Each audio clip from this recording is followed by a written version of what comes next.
Greetings shippers, welcome back, and it's time for another edition of Fic Rec Friday, the series where I recommend a bunch of fanfics to you, some wrecked by me and some wrecked by you. It's been a while, we used to do these weekly, now they're monthly. But get ready for fics as always. I can't find my glasses, so it's raccoon eyes all the way. Before we get started, since we're going to be talking about fanfiction and it's been a while, we of course have to do our disclaimer. It must be reiterated that this is not a bashing space. There is no need to seek out reader, writer, wrecker for harassment. Different strokes for different folks. You can expect to see a wide array of different types of fics here on this series.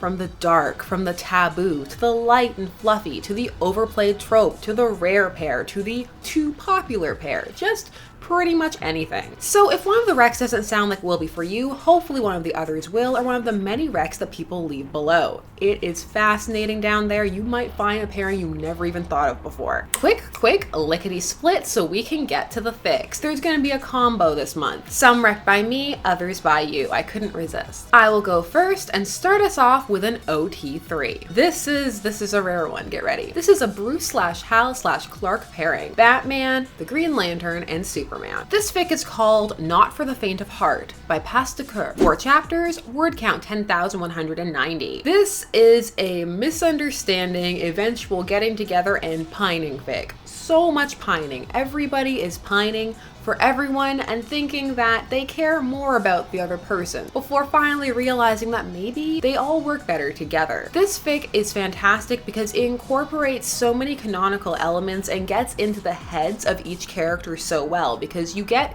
each POV and they all work. It makes a strong case for each pairing. This is an equal pairing amongst the triangle. It is also, fair warning, very smutty, but the smut is incorporated in such a way that it works well with the introspection and the angst. It's not a PWP or plot what plot. This will qualify more as a porn with feelings, and indeed at times the feelings completely supersede. The focus is very much on each of these characters' internal struggle and trying to figure out just exactly what their relationship is. Trying to contend with the fact that they like each of these people and they want to be with both, but how can they? This is a fantastic OT3 fic for someone who likes to deal with a bit more angst with the concept. A lot of OT3 fics just deal with the couple getting together and not having to deal with any kind of the social ramifications or constraints. This one dives right in as they have to shatter their internal preconceived notions. So if you like a healthy dose of angst, some smut, characters with their backstories intact getting together,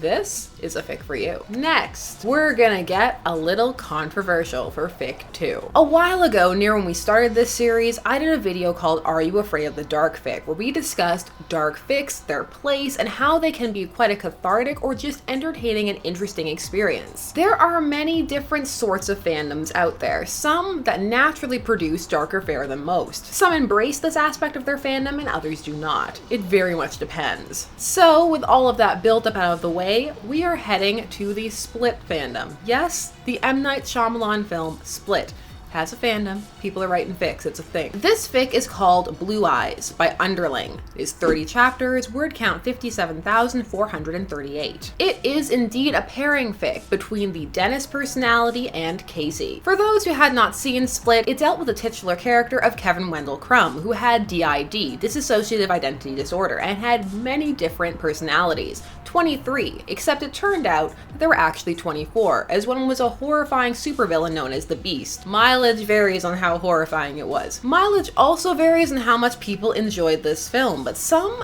took to it. Perhaps they just enjoyed it for what it was, or felt that it had potential, or were just drawn to the characters and wanted to work with them or the concept a bit more.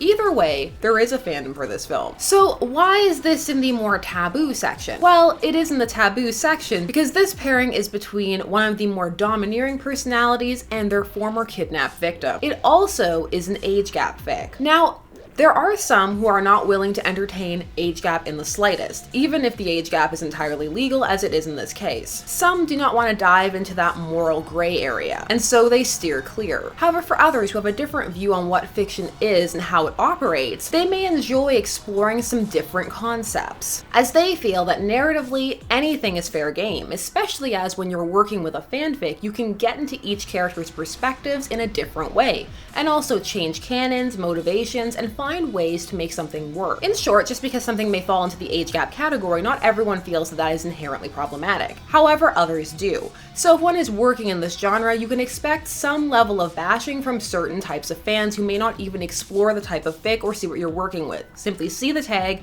dislike, leave a comment. However, most who are working with this are aware of that facet and so are prepared. This fic works through its themes very well and would be a great jumping in point for someone who really wants to see how these more dark issues can be, well, explored. This fic is aware of its age issue and works through it, and is also very kind in addressing each character's traumas. It treats each character like a person. It's very much a hurt, comfort, reconciliation, redemption fic for both. It diverts entirely from canon, ignoring Glass completely, and enters into a bit of a repetitive, gentle tone. However, each time the characters get a little closer. It's an interesting one for sure, and one that is very lovingly written. Not all taboo fics, or what some perceive to be taboo fics, are the same. Personally, I love exploring all the different facets that are out there, but that is not for everyone. If this is the kind of fic or trope you do not enjoy, always be sure to check the tags. Next up, heading to another small, obscure fandom, even smaller this time. The fact that I found fics for this one was a miracle. We're gonna be taking a look at a fic for The Accountant, the Ben Affleck autistic hitman accountant movie. I loved it, what can I say? This fic is called Rain in My Head by Speakfire. One chapter, word count 4,845. It is a pairing between the main character Christian Wolf and his love interest Dana Cummings, a post-canon fix-it. So of course, spoilers. The Accountant film has the whole traditional love interest element kind of tossed in, but there are some who found it interesting. Very few. This is a small fandom, and also a very taboo one that deals a lot in incest. But I already had a more risque, in some people's eyes, number 2, so keeping it a bit more PG for number 3. This fic deals with how exactly these two characters would meet again, and the idea that Dana was very interested in seeing him again, but obviously had no way to contact him, and he wasn't exactly sure how he was going to get in touch with her either because of all of his social anxiety issues. Well, enter Braxton, who decides to play matchmaker extraordinaire in his usual Braxton flair. If one enjoyed the characters in this film, this is a very nice continuation that feels in tone. If one felt this relationship had potential, then this is a cute fic exploring that idea. Just some normalcy for Christian. That's not his real name, but it doesn't matter. The Accountant fandom also has some very solid depictions of autism, as does the film itself. Next, keeping it complicated for Fic 4, we're going to the Captain Marvel fandom. Captain Marvel is working her way up a tiny bit to attempting to be a bicycle, for if she is going to replace Tony Stark as the head of the MCU, she needs to achieve full bicycle status. However, this is not a pairing fic. Her shipping fandom is still growing and is definitely dominated by her and Maria, and this is a, how to explain this, a complicated Carol Jan Rog fic. Let me explain. This fic is called My Name Is Might Have Been by Gamerfic. One chapter, word count 1,447. This fic, it deals with Jan Rog and Carol's relationship in the past and in the future. It deals with the complex feelings that are hinted at in the film but not fully explored. Namely, their friendship, or potentially something a little more that is danced around in order to keep Carol Danvers single. However, the argument could be made that given the context of the film and all of the themes it was working through, it may have been more profound. Mileage completely varies. Different strokes for different folks. So this fic explores the past relationship between Carol and Jan Rog, and the future relationship where she sees him again. What it's like to see someone that one had a complex, complicated history with and feel nothing. It's something that can be accessible to many different readers, especially if anyone's ever had a friendship or relationship that's just completely disintegrated. Not all betrayals have to involve cosmic mind wipes. So if one wants to dive a bit into those odd, icky, bittersweet, grateful feelings, then this is a short one, but it really works through some things. There's a lot of interesting work happening in the Captain Marvel fandom because they're all so different. And you know me, I love some nuance. Now I'm gonna get into some of the recs left by you guys, which you know I always appreciate. We're gonna start off with one from Livy Dat Fangirl. She's taking us over to the Umbrella Academy with a fic called Too Late for a Fresh Start by Gyu. One chapter, word count 2,552. Hey, so I have a rec for the Umbrella Academy. It's called Too Late for a Fresh Start. It's about how close Allison and Klaus were as children, and it's a compilation of small scenes from when they were 5 to around the show's present. It's a bittersweet story, and so good. Probably my new favorite fic. I almost cried. So when I was reading Umbrella Academy fics, at first I started out with a lot of fix-its. Just a lot of, oh, they're gonna go to the past and it's all gonna be fine. And after that was done, I wanted some angst. So this fic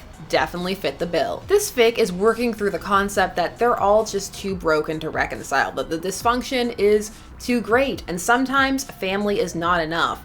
And it does this by detailing the relationship between Klaus and Allison through the years. One of the things that drew me to this is that Klaus and Allison's relationship is not very explored, so it was an interesting angle and left the author with a lot of room to play around. It is not heartening, it is depressing, but if you want to live in a world where it's just too late for all of the numbers, then this might be the fic for you. Next, we have a rec from Mole Wim. They're taking us to an AU. Oh, a glorious Star Wars AU. Anyways, I just discovered the OT3 that is Obi Nadala, Obi-Wan, Anakin, and Padme, and I loved it, so I have a very cute and fluffy fic to recommend. It's called Plot Twist, and is written by Skywalker's Amidala. Word count 10,100. It is an AU in which all 3 of them are teachers, and the student body is convinced that there is a love triangle going on between them. It is a very cute fic that will instantly put you in a better mood. This is a teacher's AU, where all of them are working at the same school. Anakin's got a crush on Padme, but knows that she's a little older than him, but he's also kind of got his eye on Obi-Wan. Now for some,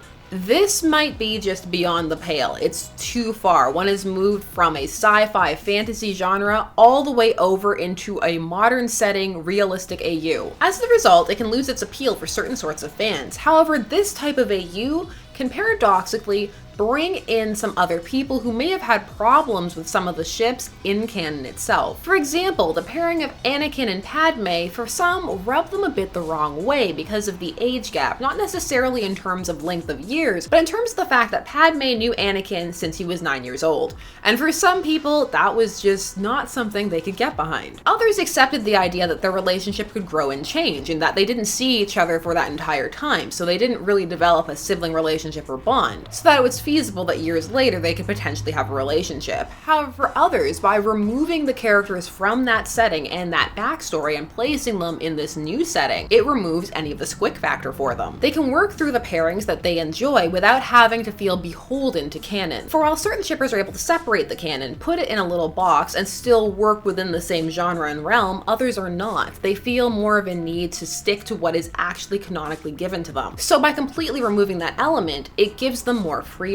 And of course, others just enjoy complete AUs. They just enjoy plopping the characters into different situations, keeping their personalities, and seeing how they would all interact. So if any of this sounds interesting to you, this may be a fic to check out. Teacher AU. So those are our fic recs for this week. Hopefully one of them sounded interesting. If not, of course, as I said at the beginning, check down below. And please keep leaving your recs down there and keep emailing me. I really appreciated it, and when I can, I check out as many as possible. It's been a glorious fanfic reading month. Just trying to keep it a bit in control, otherwise these videos would all be an hour long. That's too many fics. You need to be able to read the fics. If you get a chance to check anything out, let me know what you thought down below. And of course, thank you so much for taking some time out of your day to spend it discussing shipping and fics with me. I always appreciate it. There are, as always, more videos coming soon, so if you haven't already, please subscribe and hit that bell notification so that you never miss a vid. I will see you all again when I can, and until then, let's get to the outro. Bye-bye. This has been Shipper's Guide to the Galaxy. Don't forget to like, share, comment, and subscribe. Special thanks to all of my patrons, names on the side, for helping to make these videos possible. There are, as always, more videos coming soon, so until then, stay tuned, for there are as many ships out there as there are stars in the sky.